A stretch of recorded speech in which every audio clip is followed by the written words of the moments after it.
Allah Jalla Jalaluhu says, and perform tahajjud in some portion of the night.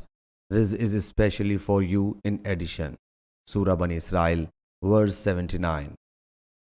Hazrat Ibn Abbas radiyallahu anhu reports that when the Prophet sallallahu alaihi wasallam would get up to perform tahajjud, he sallallahu alaihi wasallam would say, O Allah Jalla Jalaluhu, all the praise is due to you. You are the sustainer of the heavens and the earth and whatever is in them. All praise is due to you, and yours is the kingdom of the heavens and the earth and whatever is in them. And all praise is due to you. You are the light of the heavens and the earth and whatever is therein. And all praise is due to you. You are a fact. Your promise is a fact. Your sight is a fact. Your word is a fact. Paradise is a fact. Hell is a fact.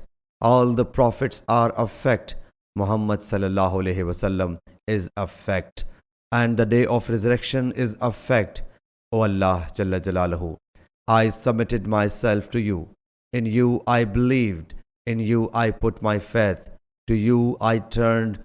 I fought only for your sake and entrusted you with my affairs. So pardon me for what I sent forward and what I left behind, and for what I did secretly and for what I did openly. You are the first one and you are the last. There is no worthy of worship but you, or there is no worthy of worship saves you.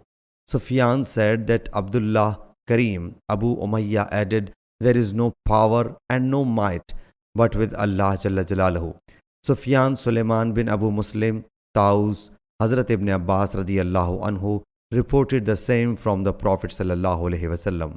Sahih Bukhari Hadith number 1120.